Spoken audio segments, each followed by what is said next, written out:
scoop gently around each one, cause they're so thick in there. But let them, Here, somebody can take some off of them. okay, but just let them, just set them out and open that lid so that the air can blow them just gently. That way we can blow it, somebody takes it from them. All right, okay, She was gonna see if there was anybody else out Okay. there that wanted to come in, so I'll wait a minute.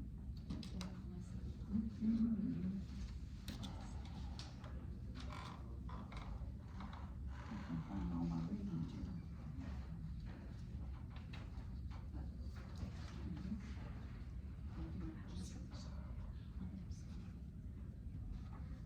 Wait just a minute.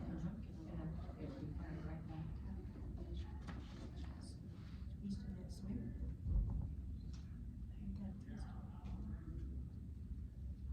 She was gonna go see if there were some And I folks told her that, that she should come too. She told me that you were coming. or Yeah, she we talked were to her. together, one day this week. Can't remember what day. I keep telling her, I love the stumps. I've given her all kinds of little ideas. Those are. I'm gonna share something real quick before that they come back in. I had a neighbor call me yesterday afternoon. She saw me go by and they sometimes sell eggs. And I know that they have chickens. I probably shouldn't share this cause I'll get so tickled. I know they have chickens. And she called and she said, Jeanette, would you like some hen and chicks?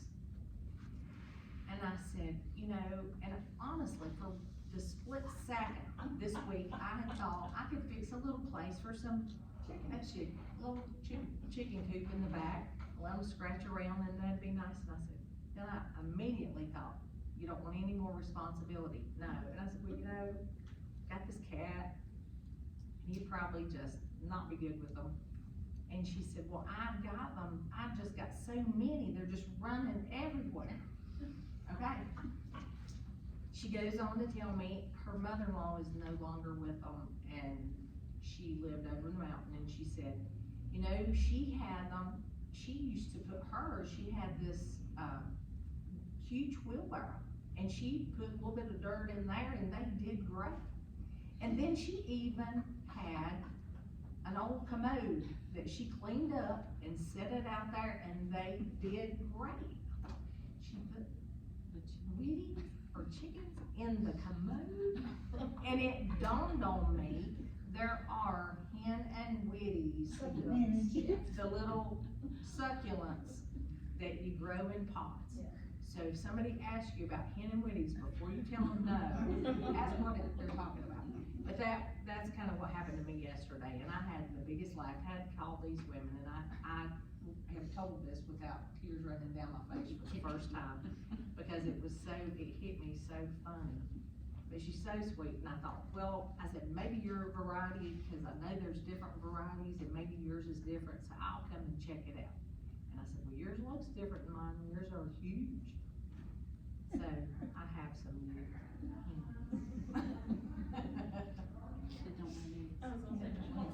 I don't, but she has the neatest ones, they gathered them while I was there, and she had the prettiest, one of them was probably the color of your sweatshirt, beautiful colors, she gave me some, one of them is honestly an olive drab, but all colors, This is one, we might need to stop at her house. you do, I'll tell you.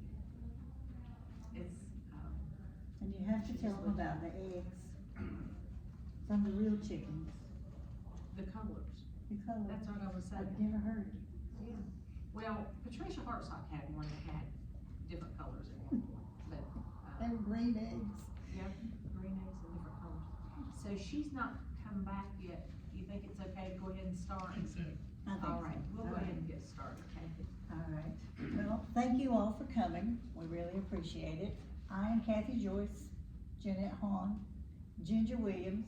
We're interns with the Bland Region Master Gardeners Association, and we are learning a lot as we go. And hopefully we'll be able to share some of it and not confuse anybody, but, today we're going to talk about soil prep, growing from seeds, and then maybe looking at companion planting. Okay, don't be doing that. You did it again. Okay, I'm gonna stand over here. I put the new battery in it the last time it didn't work. I thought that might be the problem. So we will be talking about reasons to save seeds and the seed exchange here at the library. Come on in, you can register right here. I don't have just a minute to sit in, but I want to speak. Okay.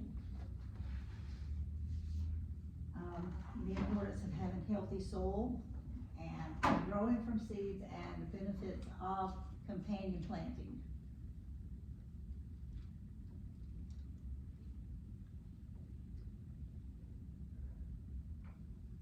What's wrong with that thing? Maybe I need to open it up and twirl the battery around.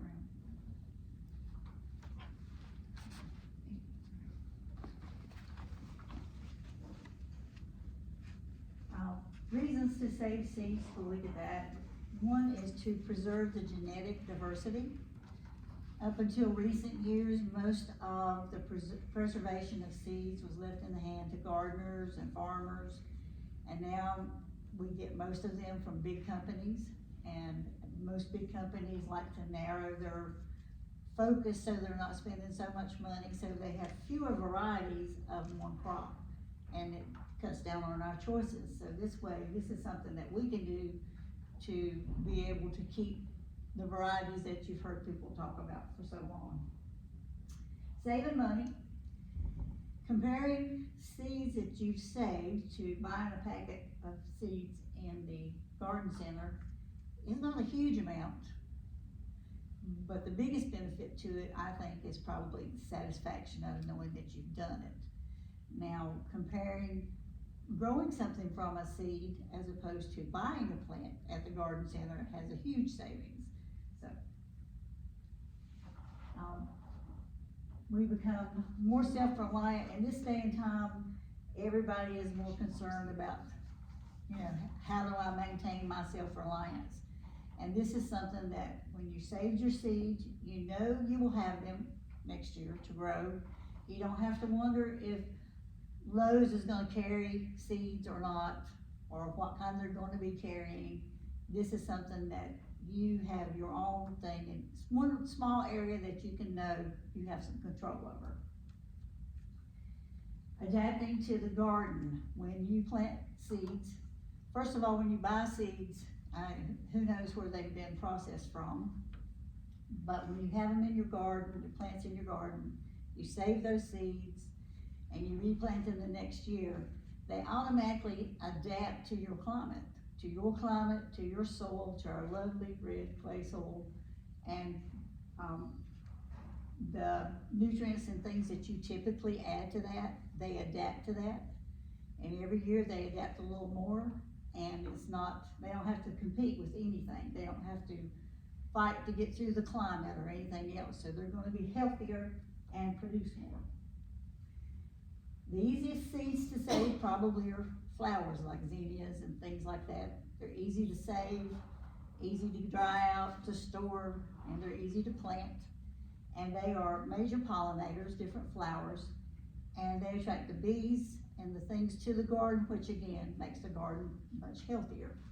So it's a good place to start, because it's usually easy and pretty much foolproof. I can even plant zinnia seeds and they do pretty good. Rights to reclaim open pollinated seeds. When I read this, it sort of puzzled me a little, but we have concerns with everything on the market or things that we buy about how they're produced, things like that. If we're saving seeds, we know they're open pollinated. We know that there hasn't been any artificial influences on those plants pollinating, and that gives us the right to know that we have that control. We don't have to read a label on something to see if it's GMO or whatever the phrase of the day might be. So it gives us that opportunity. You can create new varieties. If you get ambitious, you might want to experiment and come up with a new color. I'm nowhere near that, so don't ask me any questions. I have no clue. I was just getting ready to start, like, how do you do it? I don't know. Jeanette has, I'm kidding. is, But that's with experimenting with some flowers between the colors of maybe joining some flower colors, Christmas cactus, June cactus, whatever you might call it. Daylilies. And probably the most important thing is that you control your food supply, what you're gonna feed your family. You know how it's been grown, you know it hasn't been gassed, you know what kind of chemicals have been used on it, you know what you're feeding your family, you don't have to guess at it. And the seed exchange here at the library, like she was saying, you can go out here to the racks. I encourage you to go look at them if you've never been around it. It's really a neat thing. There are different types of seeds. You can look at the outside, you open the cabinet up. There's a packet of seed with instructions on how to grow it, like what you looked at that were passed around. You take them home, you plant them, and hopefully you have great success and you have lots of plants. At the end of the season, when it's time to harvest those seeds, you take them, you dry them out, and then you keep a portion for yourself for the next year, and then you bring the remaining back to the library, and they're recycled out for someone else to have. So it's sort of a win-win kind of situation. This is just some end goals, some different things that we might grow, vegetables, flowers, echinacea, just different things. And one thing holds true with all of these is once upon a time it has to have two things. One is a seed and the other is soil to grow it in. And Jeanette's gonna talk to you about soil. Well, soil might not be as exciting as some of the things she was talking about, but it's definitely important. And I am so impressed that somebody is coming in here and starting a new garden this year. It's exciting. You know, we're looking outside and we see the trees starting to bloom and flowers, and Debbie, so she's already planting flowers and they're coming up and they're doing great. I'm impressed with that. The one thing that we wanna think about is planning. Now, you've already planned your space and your size, Rena, so one of the things that, you know, you wanna think about the tools it's gonna require and the location and what you wanna plant. But as Kathy's brought up, soil is one of the most important factors in growing your garden, whether it's flowers, whether it's vegetables, it is one of the most important factors. As far as surface soil, you really want surface soil that's got 50% solid matter and 50% that has open air pore space. And that is so the air and the rain can push the nutrients down into your roots so that your plants are gonna grow. If your soil is really tight, like the clay, it doesn't get pushed in there like we need it to do. So today, I want you to not only think about how loose or tight your soil is, I want you to think about the texture and the color. And I'm gonna pass these around just so you can kind of look at it. Now this is sandy soil, and you probably don't have a whole lot of sandy soil, but maybe in spots you do. Sand is gonna have a larger granules, particles that allow water to just seep through rather quickly, too quickly sometimes. And if this looks like anything that you might dig into, most of us have red clay. It's part of our area. Red clay is, the particles are so tiny and they hold together, as you can tell right here, when this is just a little damp, you could actually create a creature out of this by just pressing around in it. But this is what we have to deal with in our area. Being in such a clay area, it's also usually a little more acidic than we sometimes need it to be. I'm gonna pass around our dream soil. This is loam. This is a mixture, it's moderate amounts of the sand, the clay, and silt. Silt is very fine, not as fine as the clay, but it's very fertile. So it's a great, and you can see this is so loose, it would grow anything really well. So I'm gonna let you pass that around. And that's dark rich color. Our question just how we get this red mud. Okay, some people get into doing compost, and that's something that's encouraged. And you can purchase compost packs, you know, bags of compost, and that can get quite expensive. But it does need to be worked into the soil so that it becomes looser. And one of the things, you mentioned your garden, you want to go down at least 4 to 6 inches down into the ground so that it can work up, and actually you wanna go a little, at least 6 inches to work that in, so it's gonna loosen your soil, so those roots can grow down in there.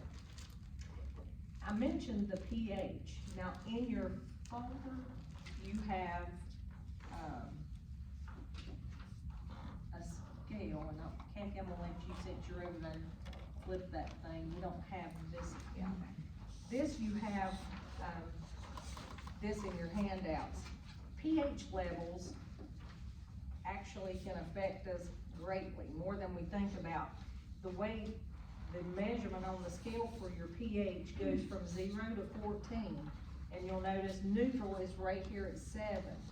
Most garden vegetables and flowers are gonna do better in like a 5.8 to a 6 to a 7 range. So it's more neutral, a little more on this acidic side, but the pH balance is so important because it does help 14 of the nutrients, the essential nutrients to cause a plant to grow, 14 of the 7 come from the soil. The other 3 actually come from the air. Oxygen, carbon, and hydrogen comes from the air. So all the nutrients that are in the soil, it's very important based on the pH. You'll see this little scale down at the bottom, and that kind of is an indication. If you'll notice, like nitrogen, if your soil is too acidic, it is not going to allow nitrogen. You may have plenty of nitrogen in your soil, but it's not going to allow the plants to absorb it because the pH is too high. And so that's where you really wanna know what plants you're growing and what the pH balance should be. Now, I'm gonna also mention, there's all types of tests that you can purchase. You'll see pH testers, little probes that you can purchase. You can even do these home tests that you mix your soil with distilled water, adding baking soda or vinegar, and based on how much it bubbles up, that will tell you if it's more acidic or alkaline. But you still need to know, what does my soil need? So the best way, and we encourage it, if you have not, and you're doing an in-ground garden, we encourage you to do a test. If it hasn't been tested in the last 3 to 4 years, it's strongly recommended that you do a test. And I do have the forms for any of you that would like to do a soil test, and I can explain how that you do that. Get a different box there. Y'all want one? Anyone? Okay. It doesn't matter. I don't think it, they're gonna send it to Virginia Tech probably anyway. Yes, definitely. Okay. Lance, you have While you're doing that, I'm gonna see if this thing will work. You want one? All right. And I'll kind of go over how to do your soil test. It sounds, excuse me, y'all. No, I'm doing raised beds. And Raised beds are great. We've actually done the cardboard, then the sticks, and then. So the no-till, you're trying to do the no-till. Fantastic, that's good. What she's mentioning is the no-till. You do not disturb the earth as much, and that really can save topsoils. So that's a good thing, and they are promoting that, so that's good. The way that, whenever that you're doing, and I'll kind of explain this, of course, on the front, it has a place for your name and your email, your phone number. you do wanna put your email on there because they're gonna email you your results back with your test. Your mailing address, because if, do put your your address on there, the county that you live in, because it actually makes a difference, and if you're in Patrick or Carroll, on this sample identification box, that's your number. Whatever you wanna put on that, that's your number. Put that number though on this and the box, it needs to match. The plant to be grown, and this is where it comes in really good, because you can check off garden vegetable, flower garden, if you wanted to do roses or azaleas, and you'll put that 3-digit code right there, so they'll know what to tell you need for your garden. They'll wanna know when you applied your last lime. For me, I really couldn't remember, so more than 5 years ago sounded good to me. So, what you'll do, you'll check off more than likely you'll wanna do the routine, which is $10 if you wanna know more of the other information. You can also add that, but you'll mail a check for that amount, and the address is down at the bottom to send it to Virginia Tech, and they'll send that back to you. And then, as far as the little box, it's pretty easy to just fold it, and then you have to fasten. It says, fill with air-dried soil, and it kinda gives you that information, but you'll just hook it together, y'all. But now, as far as doing the soil test, this is something I wanna tell you. Whenever that you have your garden area laid off, that you're going to be using, you need to remove any mulch or sod that's there, so that you are ready to get to the real soil that you're gonna be working with. You wanna expose it. So you'll need to take, and on the back, there is a little chart that shows you'll need to do a minimum of 10 or more random digs or scoops, and you can see it on there. I use just a little spade and dip down into the ground, but do go down at least 4 to 6 inches, because that's where your roots are gonna be. So you wanna really be sure that you get down there where those roots are gonna be, so it tests correctly for you. But do it in a zigzag area, staying away from any gravel roads, any mulch piles, any compost piles. You don't wanna get under fence lines or near fence lines, because that can change. That might not have been worked up in many years, so stay away from those. Also stay away, don't get under leaves and things like that.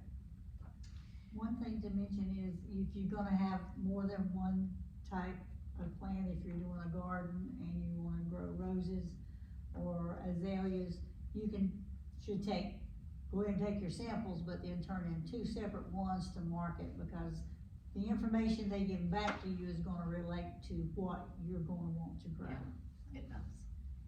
And I'm glad you mentioned that, because if you decide you wanted to grow blueberries down along the side of the garden, blueberries really like that acid soil. They're gonna grow better in a 4.2 to 4.8, where your garden is gonna need it to be more above 5.8.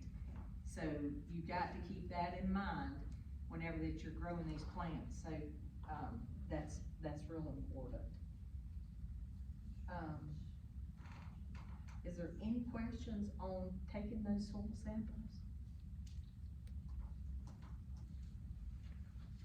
Is there anything about temperature, because, does it grow Okay, better as room far- temperature than- The soil temperature doesn't matter so much, but you do want it to be air dry. After that you get those samples together, I want you to put them all in this one bucket. Now, it's gonna be a lot more than you need in that little box, but then you want to stir it together really well. Make sure it's air dry before you put it in this box.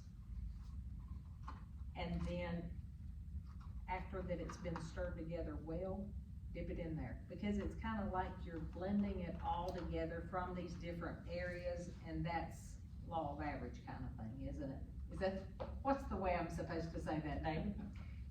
It blends it together so that they'll know more what to tell you to grow. They always say just a representative sample of what's there. So high spots, low spots, side of the hill, whatever, as long as your sample represents your soil, because your soil itself is just the top 1 inch is 1 million pounds per acre. So that's not a lot, but you want to try to do it as well as you can to get a representative sample.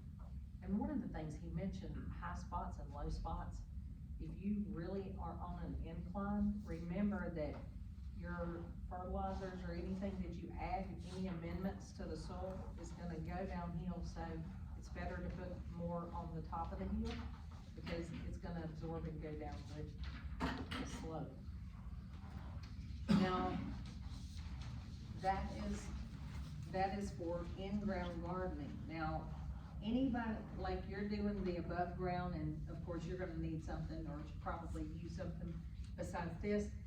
When you're doing container gardening, and I'll mention this, container gardening, they recommend when you're doing like a tomato plant, or something that's gonna grow larger, you would probably only use one for this size. It's a 22-inch pot.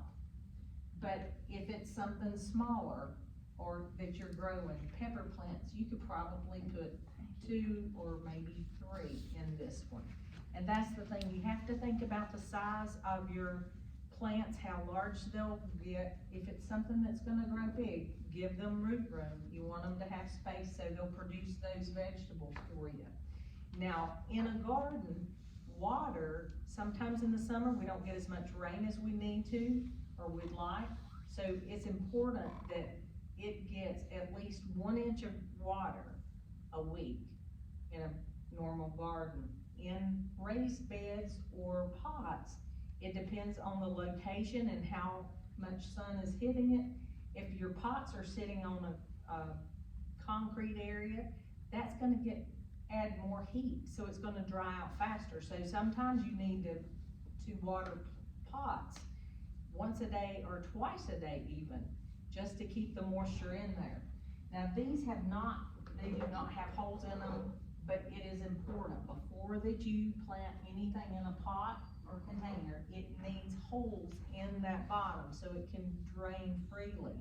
It's good that it's up off the ground, just a little. You can get these little foot sitters, these little, terracotta things that you can put under there. You can get little plant stands and different things to pull them off the ground, and that's important, so it can drain freely and not build up mold or anything underneath.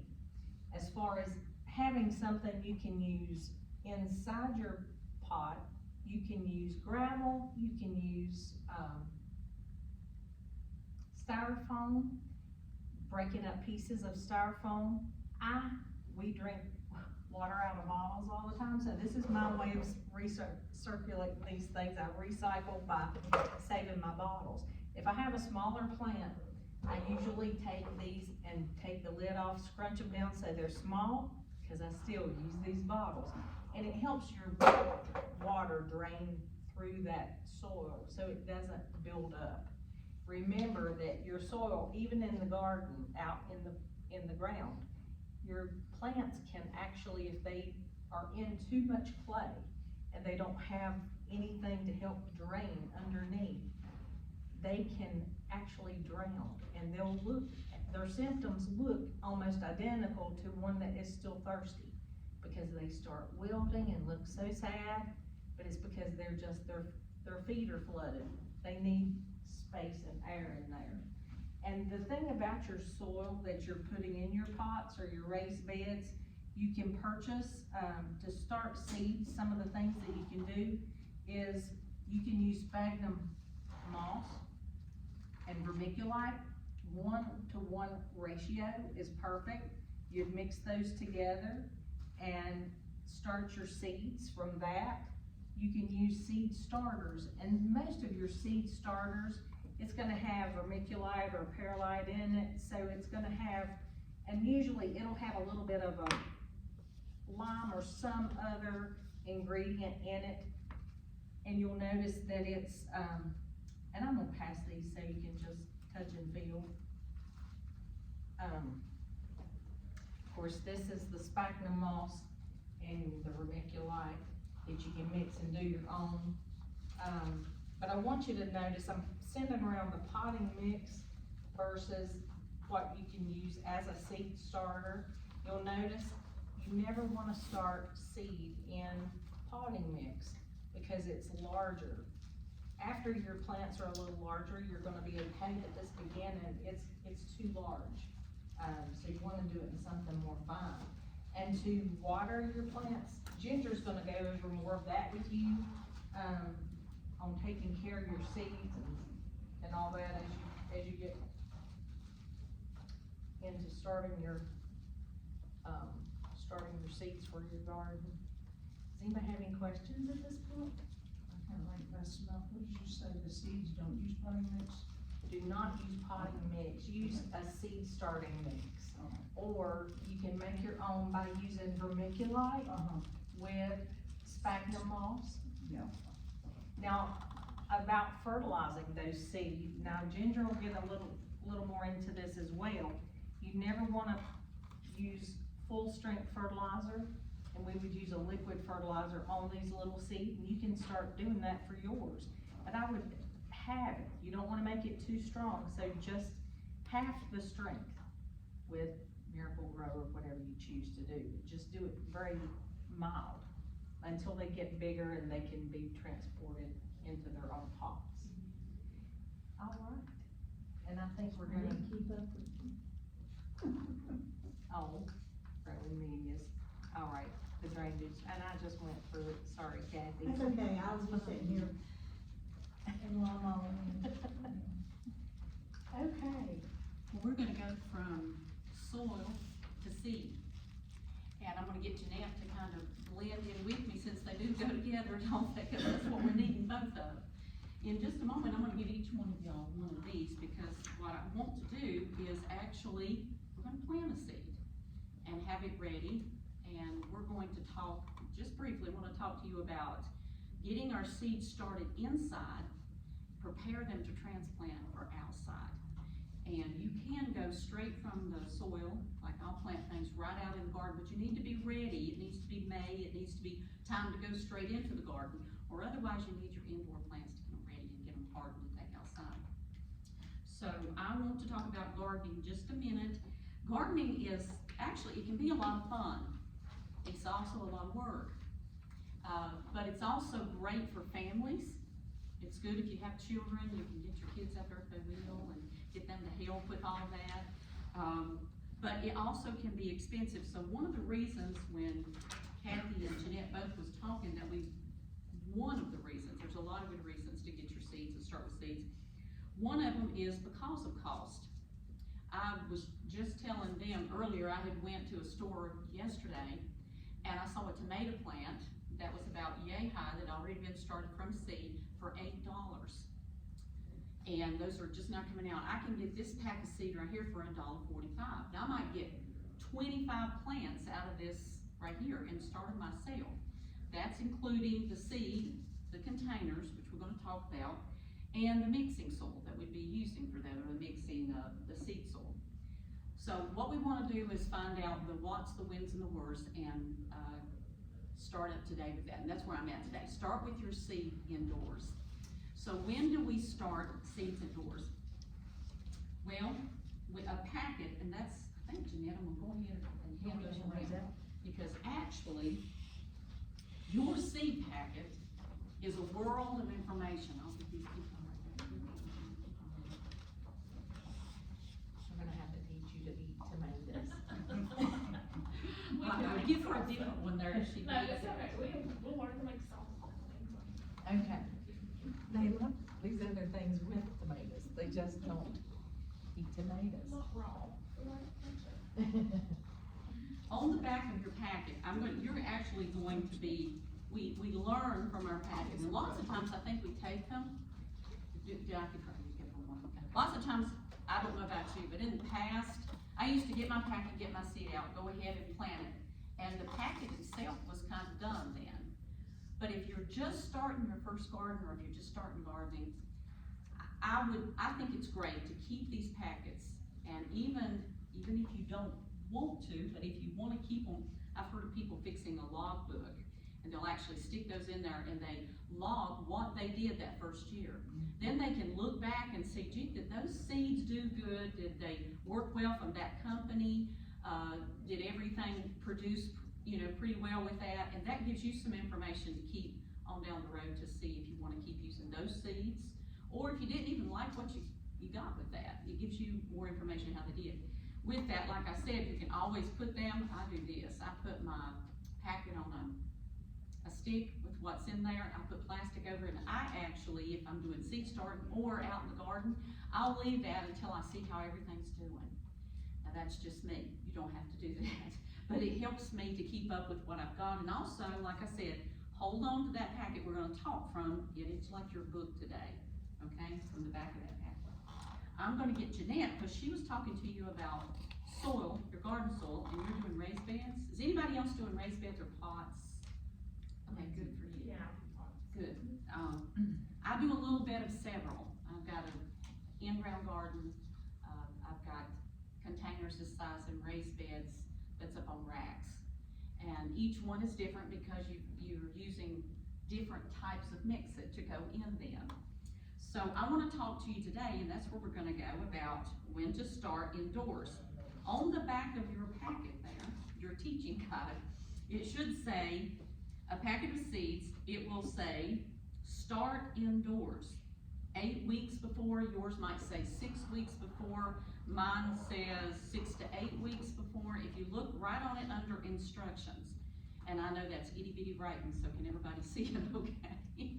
But it'll say start, and let's just go with this one, 8 weeks before the last expected frost date in your area. And you might go, well, when is the last expected frost date in my area?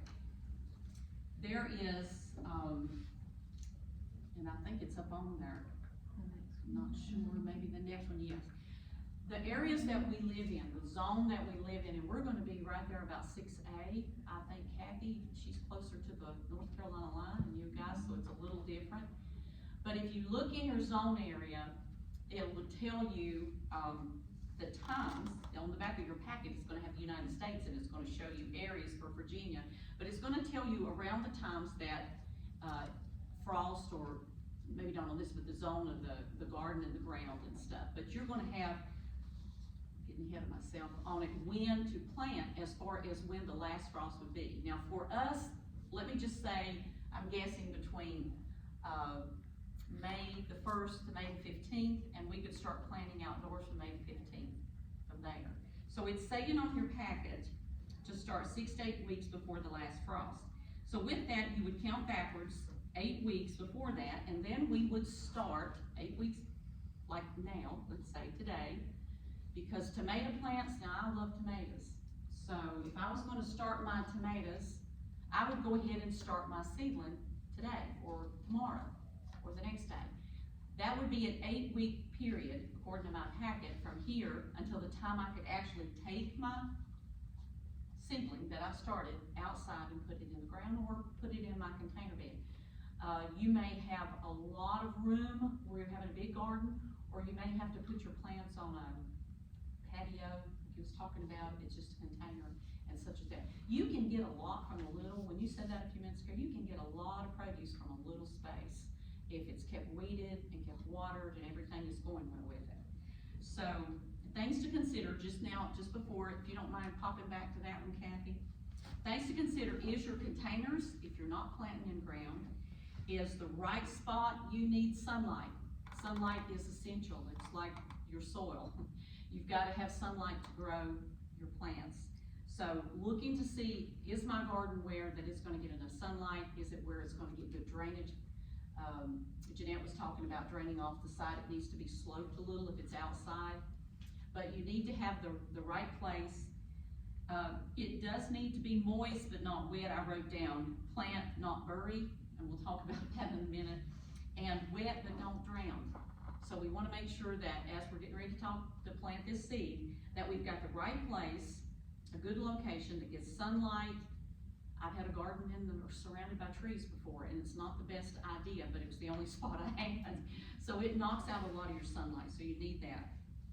And then we wanna talk about, as we're getting ready to plant these, gently moving our seedlings from the indoors, where we're getting them to grow, to the outdoors, so we have to prepare that. So, let's, as we've got our packets there, y'all, please just bear with me. We wanna talk about planting time and preparing our medium, but, reading the back of our, like I said, our seed packet, and getting ready to start. So what do we need? We need our seeds, we need our containers, we need our seed mixing, and we need water, and like I said, of course, you're gonna need your seeds. So I'm gonna get Jeanette to work with me on this. And do we have to have these special little pots? Actually, we do, Jeanette, I needed some with holes in them. We don't have to have these particular ones, do we, Jeanette? We can actually make our own. If you want You to can buy, get 3 for a paper towel roller, just cut it in thirds, and then just cut your pieces on one end, and just fold them in.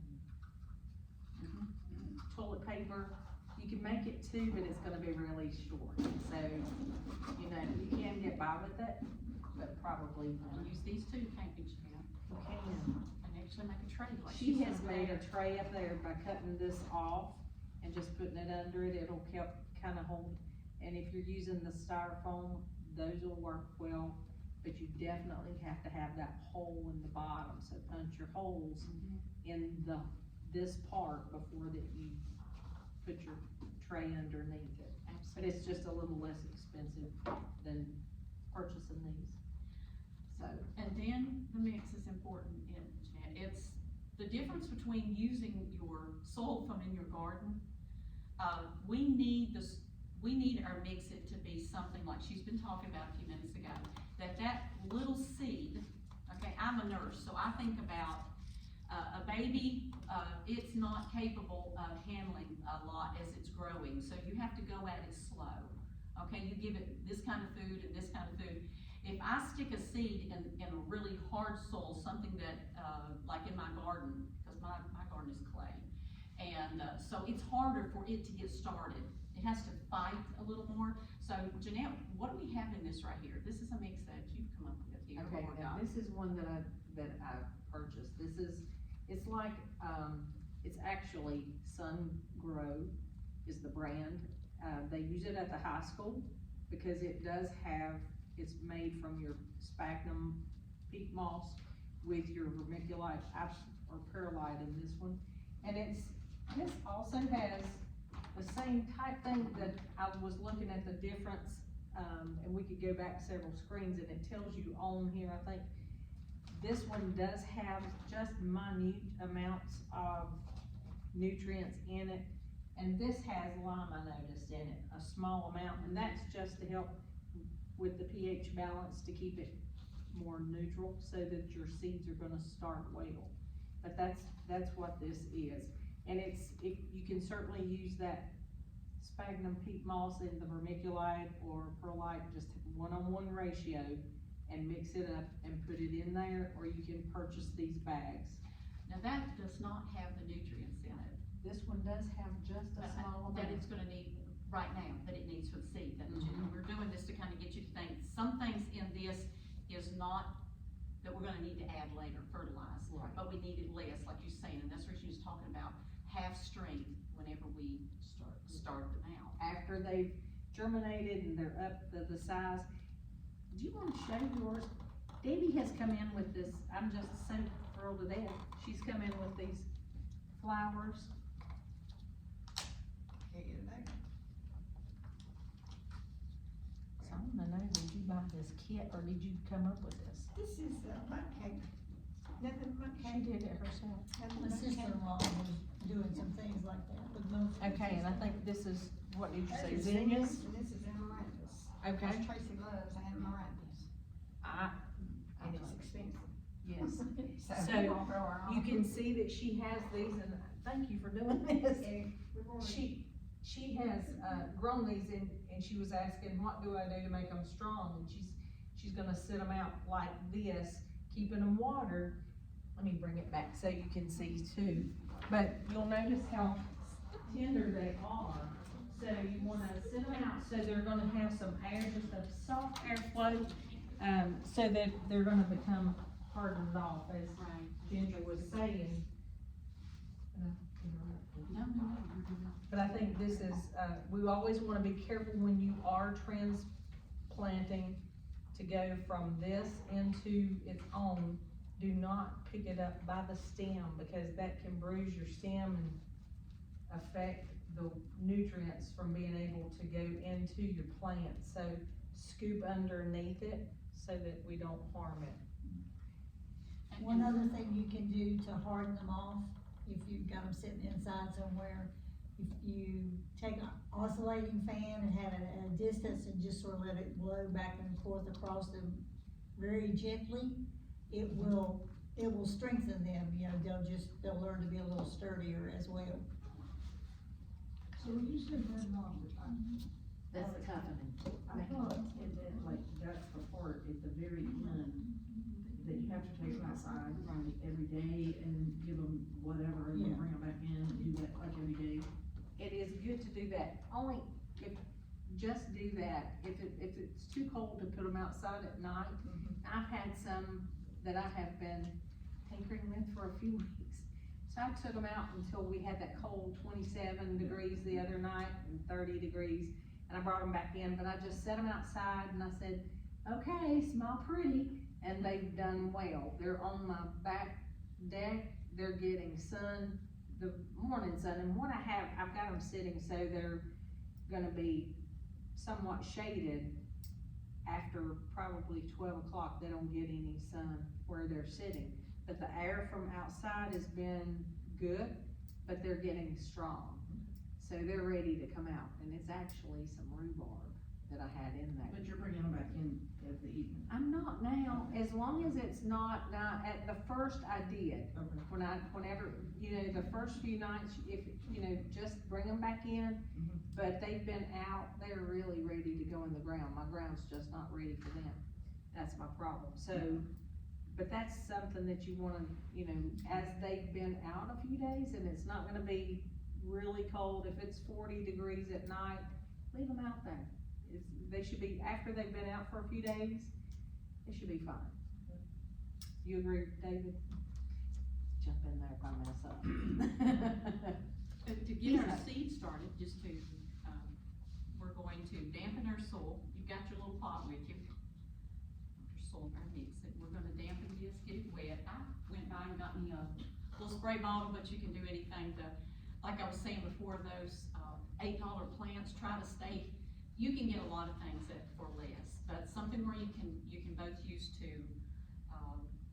keep the moisture in the, seed starter, and also you can use it if you want to spray your plants later, that you need to leaves and stuff. So we're going to start off, Jeanette, by getting our soil wet. Now, bear with me, I'm not gonna wet the soil right now so I don't mess up everything, but we're saying we have, okay? So we've done that, we can put it in a bag and mix it. Or we can, put it in here, and actually, if you've got holes in the bottom of which you're needing to with these, just like you do with that, you can actually let the water not just drain into it. Just like the tray she made over there that she was talking about, you can put, but let's just say that's what we've done. We've got this wet, go ahead, Jeanette, you was gonna say something. And one of the, kind of a rule of thumb, if you can squeeze water out of it, it's a little bit too wet. You wanna just get it good and moist, but you don't want it squishy, okay? So it doesn't, so it's not too wet for your You want it seed. wet but not drowned, like I said, you want to keep that. So you're going to do that, and you're gonna start out by putting that down in your little pot. On the back of it, like now, let's just say I'm gonna get one started for when I'm gonna take it outside and put it in, either in there or, into my garden. And so you've got it, if you've wrung it out like she said, I'm gonna put some seeds out here. Get it into the card.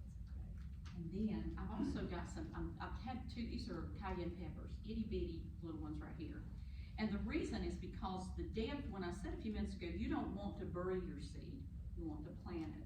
You don't wanna get it so far down in our mix that it's fighting to get its way up. So it will tell you to plant it the width of your seed.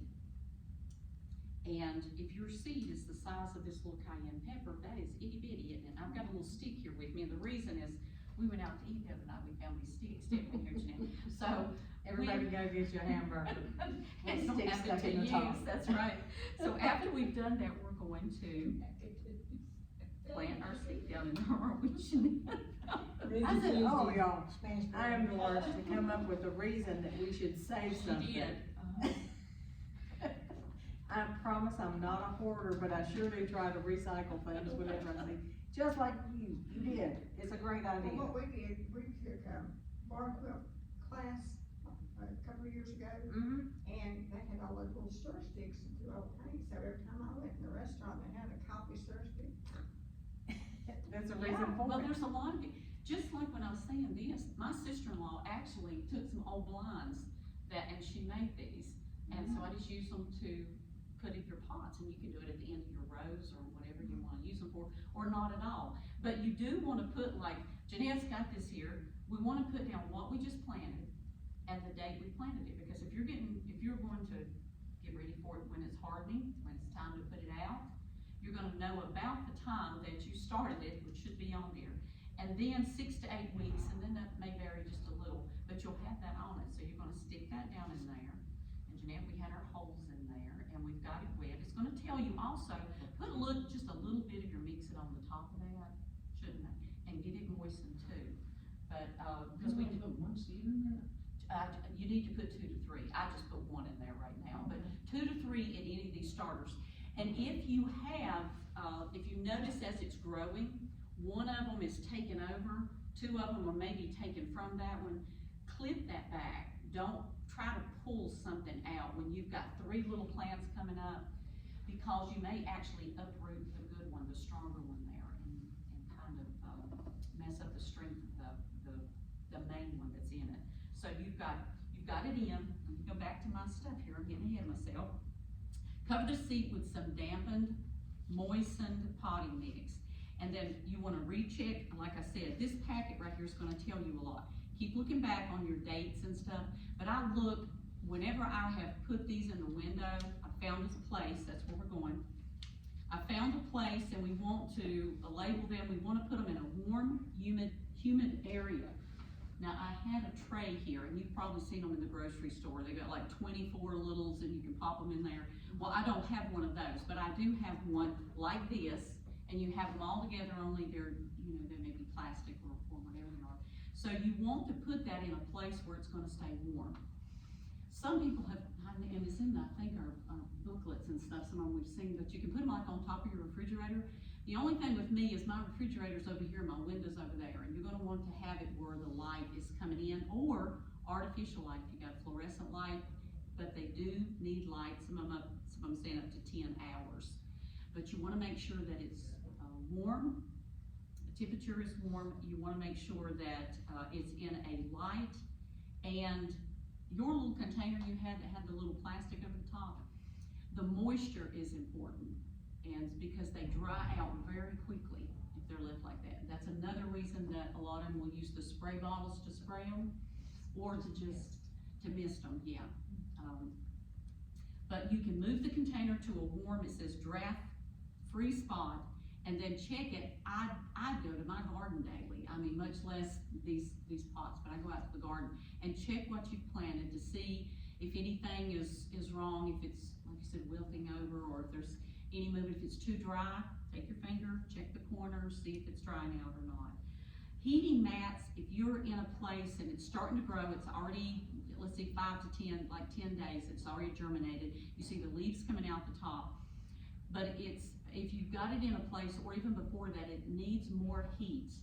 If you've not got it upstairs in your kitchen or wherever you're putting yours, maybe it's out in the building. I think, Kathy, you have one with windows all around it, don't you? It gets a lot of sunlight. well, let's say I don't live where I've got that, and my windows are in places where I may not can put my plants right in front of them. The heating pads or the heating, I call them pads. When I think of a heating pad, I'm a nurse, so I'm thinking of you putting a heating pad on you. If the heating pads go up underneath that and they give just enough heat to the plant to keep it good and warm, but not too much. But it also will take away the moisture, so again, you've gotta make sure that you're keeping that. Putting those tops, like that little terrarium type thing over, it helps with the moisture. But then again, like I said, you've got to watch that with the lights, because as they start growing, they may get up to the top and you want to be able to give them the ability to grow, so you've got to take that out. That's another thing about sometimes having to pull them apart, remove them, and put them in individual containers. A lot of times they get a lot of a little one, and you have to take them apart. So once the seedlings begin to poke through the soil, we're just wanting to make sure that we're having them in the right places and that we have them with enough light.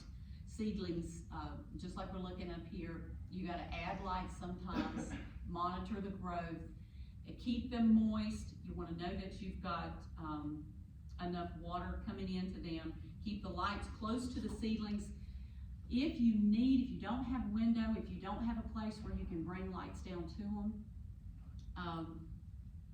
because they need that, some of them is saying up to 12 to 16 hours. If you've got a place, I've got a building, and my husband had these extension lights, just the little fluorescents that you could come down, putting them down close enough, not too close, but close enough where they're getting enough light during the day. If you don't have it, and those lights are not expensive, if there's something you're gonna use regular, they're great. I just pull it back up whenever I'm not using it for that and then bring it down to use. Make sure, like I said, they have enough moisture, but improper conditions, it says, can lead to dampening off disease, a fungal disease, if we're getting too much on there. So a little, but not too much. 10, beginning feeding, and Jeanette was talking a little bit about that. As the mix-it starts to, the mix-it that we're using doesn't have a lot of fertilizer and stuff like that, and so we need to add to them sometime around after they have already germinated, they've grown, we've got the leaves coming up on the top. You've took the top off of that so they can grow more. You can add your fertilizer, the liquid fertilizer, but you just wanna make sure that it is half and half. Do what? About 2 weeks after. Since it's growing in a, what they call soulless mixture, we want to put that into it. And then the pop-up if necessary. Seedlings can remain in their original containers until they're ready to be planted, except sometimes mine gets too big in this, and I still have like 3 weeks before I want to put it in the ground, before it's going to be ready for the temperature outside. So what I do is I will take it from this into something the size of this, just so it has more space to grow. Don't want to disturb it too much, and I do want to say this, Jeanette was talking about, you don't want to pull on them from the neck of them, do you, Jeanette? Some of them will say pull this way. I turn mine over and I pat it, okay? Right over the pot that I'm getting ready to put it in. You don't want to disturb those roots. So you don't plant anymore? I do plant in this, I'm talking about when I'm transplanting, I'm so sorry. If this is getting too big in this plant, in this, and needs more space, and I've got like 3 weeks before I put it in the ground, I'm gonna wanna take it and put it in something bigger so that it has more room to grow root-wise, but it's not disturbing the roots of it. Does that make sense? Now, in the little peat ones though, you could just sit that down in the into bigger that. pot. Yeah, without because taking the it bottom out. of it, yeah, they'll come apart. But if you have it in something like this, that would be harder to do. So you'd have to take it out. But the little plastic ones, if you should, you know, or the styrofoam egg cartons or anything like that, if you need to transfer it into something else. If it's in one of those egg carton type things, I'm not the, whatever that is, cardboard, or whether it's like a styrofoam. Is it okay to water from underneath? Is that? would be it, or is it But dead? you probably recommend just mist it, because I really, if you're in one of those, you're gonna be better off that it has a little bit of space to drain it out. Okay. So that you don't start growing mildew and things that we don't want. Being too dead. And that's, yeah, And that was like the fun thing, if they are. there you go. These, Can yeah, I ask you a question? yes, It's going backwards, that's why. yes, yes, yes. Last year I did do some, ceilings, and I have a bay window, Mhm. and they were right there in front of the bay window, but everybody was stretching to get to the light, and I'm like, why do you need more light if you're sitting right there, on your window seat? I mean, is that what it was? They weren't getting enough light, and that's why they're stretching? Well, they probably were all fighting toward the light. They were, cause even if they're, even in a bay window, there's gonna be more direct sun. I have an amaryllis downstairs right now that's wanting to bow over, and being top heavy already is not helping anything. But they're gonna go toward that light regardless, until they're out and the sun is coming across the top of their heads. They're gonna go to the window that it's, just turn them around. Just keep turning them around, That's what I was gonna say. and I that used to keeps them rotate straight. mine. That's what you wanna do, just rotate them around. It actually kind of They call the sun. They Something do. like an external fast and little before you actually put them. I thought I just, Is that really- the I thought they were No, notched. it's not, that's the thing about, I'm the same, because I don't have a lot of windows. I have a sliding glass door, but I don't have a lot of windows, so I have to do the same thing. I have a building that I take them out to, but I still have to go out there and move them Right. around a little, because they all want the way from this way and that too, so I know exactly. Did you have something? If they're getting real spindly and leggy, you may need to spread them apart, and so that they'll have a chance to grow out and I had strengthen. it in that little, like Jiffy tray thing. That is, so, I mean, you know what I mean, so it was like, they were all spread out. One in each one, Yeah, yeah, like, yeah.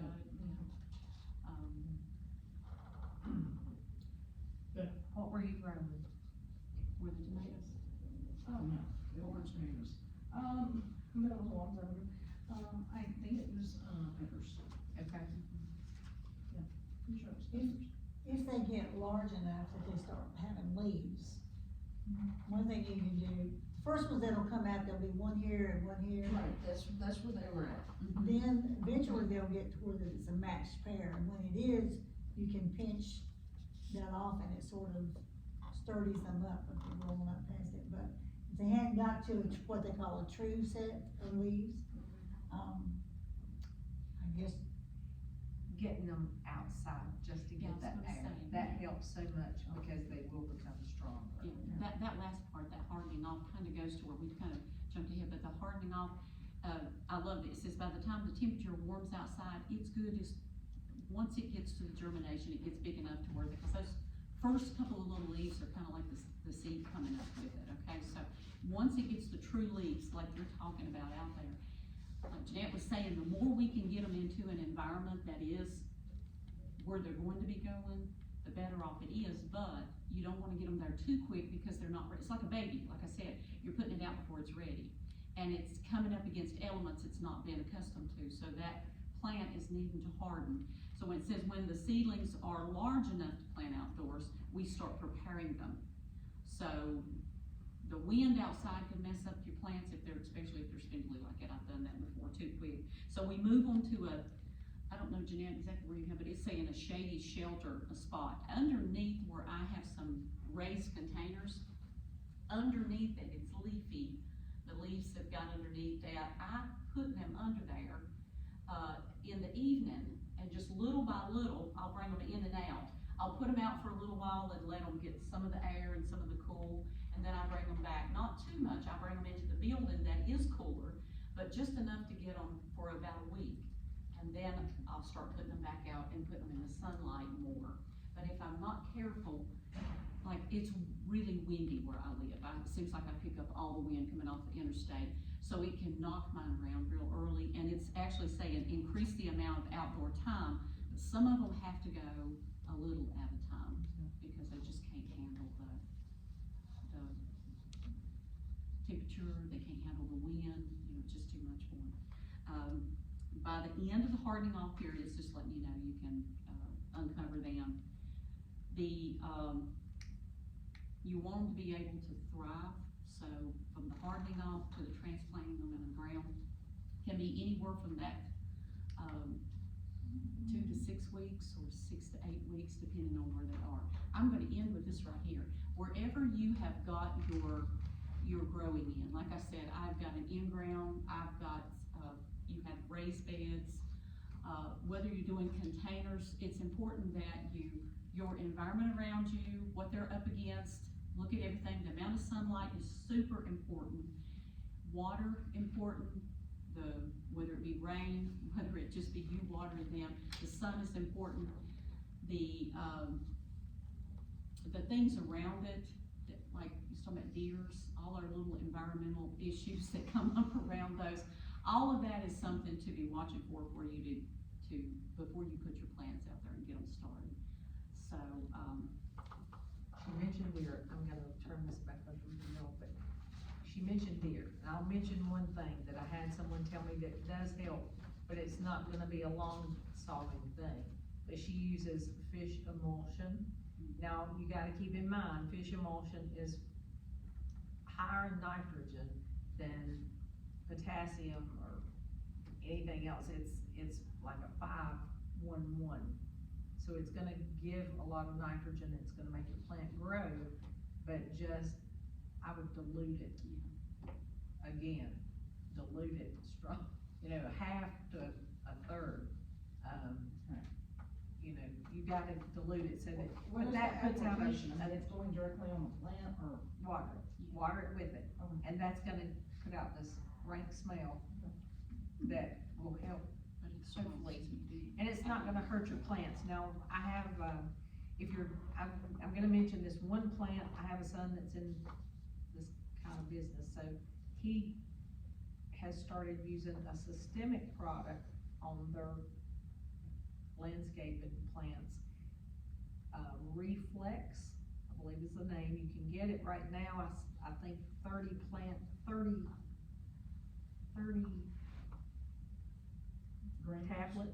tablets, or maybe it's 50 tablets, 50 tablets for $30. But if you're supposed to put it in the ground near the plant, water it in, and that plant is supposed to absorb I think it's supposed to be like a hot, peppery type flavor or whatever, and it's not supposed to damage the plant. You don't wanna do that on your food, but if you're growing azaleas or roses or anything else in the world that these deer love so much, you might try that. I'm trying it right now. Yeah, we have an abundance of deer. Another thing is if you know someone that runs a beauty shop, you can get human hair, you can sprinkle it around and it'll deter them some. Never have gotten to the hairdresser when she had a pile for me to get, so I haven't proven that, but I have had people tell me that it helped a lot. And they're just everywhere. You can try different things and one thing might work for a little while and then you may have to switch to a different thing because they seem to get smarter as time goes on. I have 2 big German shepherds and they are real good about keeping.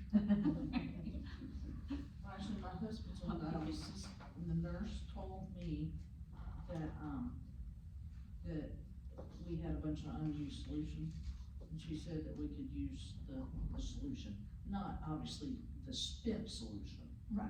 but the original solution. She didn't give me any, formulas for the amount, but. There are a lot of different things. Some of the stuff you get that's this pump spray bottle that deters deers and rabbits and things. I have roses and I never thought deers would eat things with thorns on them, but they will come through and take every bloom if you don't like them. And I have used that on them, but now on a large garden, it would sort of get to be an old thing, have to go around and pump these things on everything you got. This is another handout you have, and it sort of tells you how many plants to use for whatever yield you want, as far as families to feed and things. I won't even start to look at it because it's too tiny. And this is what Ginger was talking about. This is sort of your area, May 15th to June 1st. So I got our slides all out of order, so I'll throw that in there. The next thing I'm going to talk about briefly is companion plantings, or the benefit of companion plantings. when someone said companion plantings, I thought, oh, you put the Stella d'Ors, which are sort of orange, with some sage, which is purple. I thought about colors, heights, just something that looked good, which is true. It is a type of companion planting, but there are a lot more things that you can do. They will, certain plants will work together, and I guess it's our creation, you know, it's nature taking care of things. You can maximize the efficiency of your garden by putting plants together that work well. They will produce better. If, you know, it's like two people trying to do one thing, it goes along better. So you can increase the efficiency without having to increase the size of your garden or the number of plants. You can get more produce from it. It actually will improve the soil nutrients. There are some plants that might need one particular nutrient. They may need a lot of it. Another plant might not need nearly as much of it. So when you plant them together, they sort of help each other out. And like I said, got ahead of myself. It can help both plants, just in different ways. It is amazing how nature does work. They will attract pollinators. You can put companion plants that will attract the bees and things to pollinate whatever they're beside. So that helps the production of those as well. They can work as an organic insect and disease control to a large extent. There are plants who attract beneficial insects, and there are plants who deter or push away harmful insects. And you can have low-growing things. A lot of things are herbs or things that grow low that you can plant, and it will sort of help weed control because it keeps the sun from under the soil underneath it, and it shades it out. This is the original companion planting, I guess. It's called Three Sisters. It was developed by American Indians literally centuries ago. They shared it with settlers as they came to join them in America. But the original was corn, pole beans, and squash. And you plant them in a mound, sort of together, and the corn grows sturdy and has a strong stalk. It's a good support for the pole bean that's gonna have a vine that's gonna wind around it. It gets up where the sun helps it a lot. Beans will pull nitrogen in from the air into the soil. So that's what it's gonna do. The squash is low, has large leaves. It sort of helps with weed control. And then at the same time, when the beans are pulling more nitrogen in, it helps the corn and the squash. So they all work together to help one another. I have never tried it, but it's been around for centuries, so I think it probably does work. Another thing that you can do even is to use sunflowers as a form of support. One thing you need to be careful when you're doing these, when you're planting a tall, sturdy plant to help support something else, you wanna make sure it's not shading an area of your garden that doesn't need the shade. So you want to be careful on which side you would place it.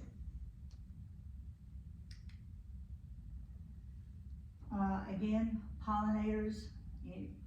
These flowers draw in bees and things, and they're going to help pollinate your tomato plants or your squash plants, you know, and the pollination is a very important part. It's got to happen before those plants can produce vegetables. And this little feller, basil and tomatoes is one concept that works well together. Basil and tomatoes go really well in the kitchen, they go well in your dishes, and they work well in the garden. The basil will repel thrips, and it sort of hinders the activity of the moths that create tomato hornworms. I didn't know they existed. And this cute little green fellow here is a tomato hornworm, which creates havoc with your tomatoes. Nasturtiums are a flower that goes well with about anything. They actually attract aphids away from the tomatoes. They also will attract, they reduce whiteflies, which will help reduce the fungal disease. Again, nature works well with each other. Marigolds and nasturtiums are two of the ones you hear a lot about helping. They will attract aphids. They also attract things that eat the aphids. So, having them near your garden in different places. Well, a lady did tell us the other week that she had marigolds planted in with her green beans, and it was a disaster. So, don't plant them near your green beans. But the nasturtiums actually work very well with your green beans. And I think the marigolds are probably okay as long as they're not sitting next door. They actually reduced the amount of, your beans. They're not gonna grow as They're not much. gonna grow as well. This is a chart that's in your handouts. This is one chart that I just happen to have. There are a lot of companion charts online. Look at them, go to a reputable source. The Virginia Tech Extension website is an excellent site for growing lots of things, and that, I don't have it on a slide here, but it's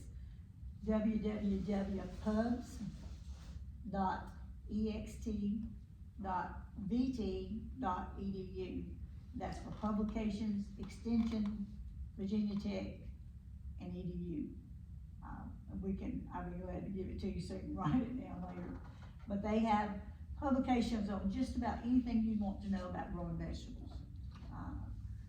What to harvest, or how to prune them, or if you got big plants, you don't really prune your bean plants in the garden, but other things work. And so I'd like to thank you again.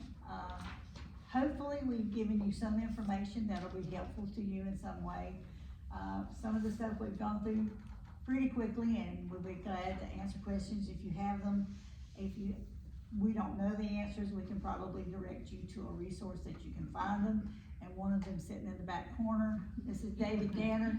He is our leader in our Master Gardeners class right now, so he's had a lot of experience, and he's listened to a lot of silly questions, and he's come up with pretty good answers to even the silly ones. So this is another hand. We could put this handout in. Sorry. What happens with I'm not gonna say this right, but cicadas that are coming this year, are they gonna take The over the cicadas, garden? they are, the 17-year and the 13-year cicadas are coming at the same time. It happens once every 221 years. They're just gonna be really active. I've heard different things. I read one article that said they won't bother fruit trees and they won't bother roses, and I read the second article that said they're gonna be horrible for fruit trees and horrible for roses.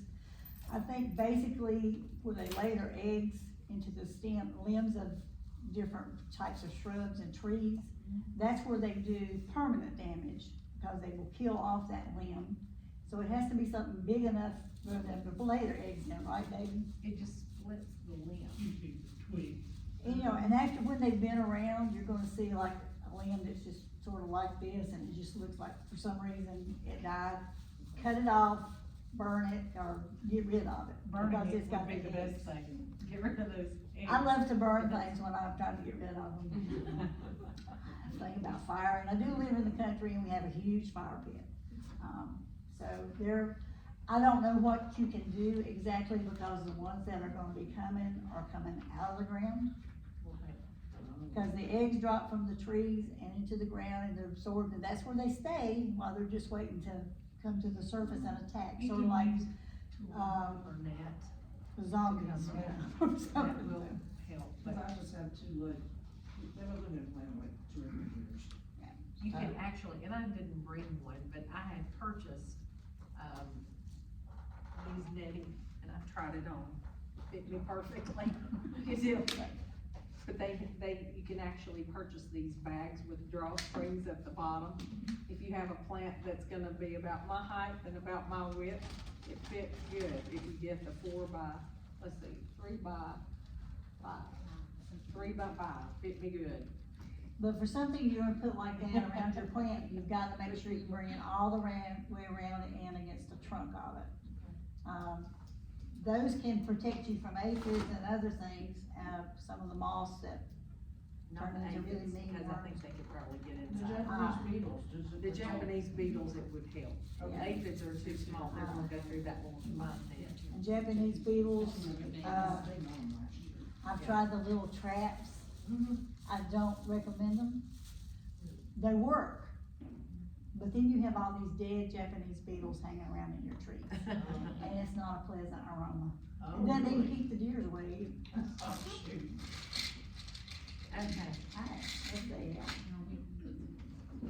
think so. Do we need you do to, your own. does everybody need to draw, get one? How do they do that? Or are we doing it by the number on the page? Yeah, the number on this, yeah, that's her number here.